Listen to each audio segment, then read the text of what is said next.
Well, Foxes, it is here. F1 2021 is now live and playable for those that have purchased the digital deluxe version. For those with the standard version, they've got to wait a few more days until Friday to get their hands on all that the new game has to offer.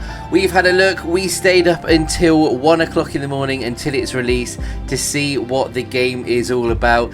This video right here is all about my first impressions, seeing what the game has to offer, and a few thoughts and bits of feedback on how it compares to last year's F1 2020.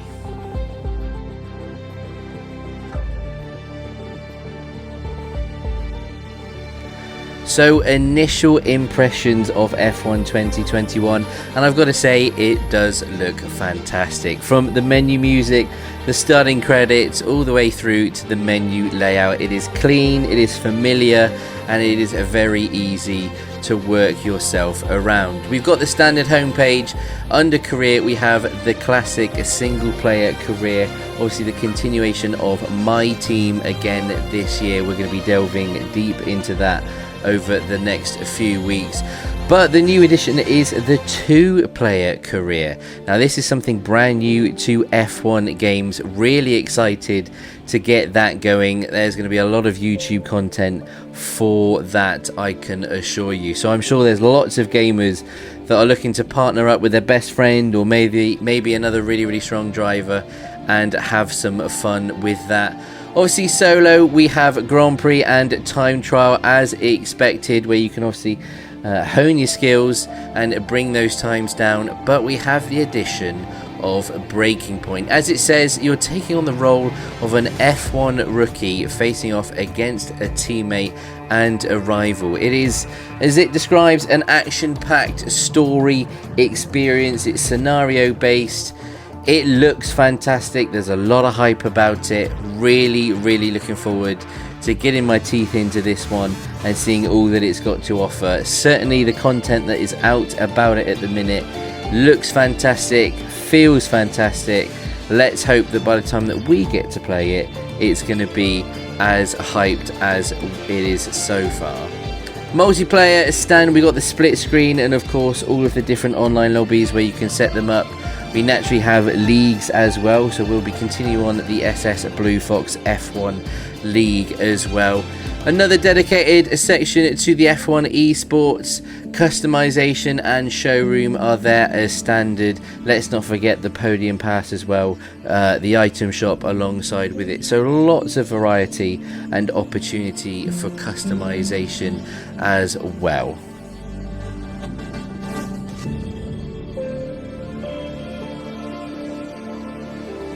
One of the biggest and most important aspects of any F1 game, or indeed any racing game, is the drivability and handling of the cars. F1 2020 was a huge step in the right direction in terms of how drivable the cars were, and F1 2021 is no different.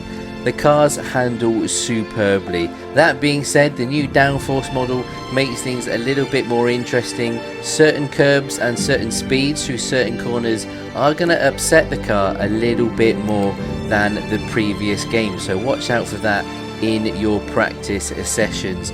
That being said, overall, the look of the cars, the noise of the engines, and let's not forget the sound of that turbo as it whirs up is sensational.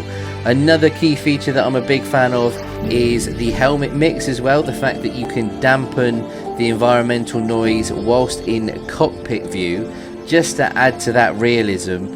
That is a huge plus and a big step in the right direction. I think F1 games have naturally been a little bit arcadey in the past, and in the past couple of years there's been big strides to add to the realism. So fair play for Codemasters for adding some of those cool little features. It certainly adds to it overall. That being said, the circuits look great. So far we haven't been able to see any of the new circuits. It is just the regular expected circuits, but we look forward to seeing the likes of Imola, Portimao and others as they get added to the game.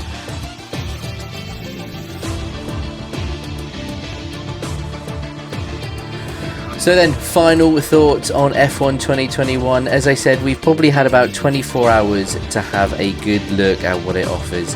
If I was to rate it out of 10 right now, it probably gets a solid 9 for me. Maybe an extra 0.5 if those new circuits were available. I'm sure that when the likes of Jeddah, Portimao and Imola do get added to the game, there's a huge amount of hype about it. I can't wait to drive them. I'm sure you can't wait either. I hope that they live up to our expectations. I'm sure they will. Big shout out to Codemasters, because everything that I've seen so far is a big step in the right direction. Having played F1 games since F1 2010, I think a lot of the games are originally quite arcadey, and the past few years there's been a huge shift in pushing them towards that realism, that simulation feel, and this feels like another big step in that direction. Certainly with the handling model, the way they've developed the damage model and the downforce model as well, it is all gonna get better and better as the years go on. So look, great work. I cannot wait to bring you a whole load of more content on this game. As an F1 streamer and content creator, there is so much that we can do here. The addition of Breaking Point, the 2-player championship as well, it's just so exciting. Not to mention the fact that we're going to be doing a few more editions of the SS Bluefoxx League as well. There is a lot to look forward to. I'm hyped for it. I hope you guys are as well. But yeah, F1 2021, if you've not got it already, look forward to it coming out on Friday. If not, and you are seeing this for the first time, and maybe you're not too sure of if an F1 game is for you, I'm telling you now, buy it. You will not regret it. If you are a fan of F1 or racing games in general, this is a fantastic place to start. Enjoy the racing, stay foxy. We will see you guys in the next one. Me.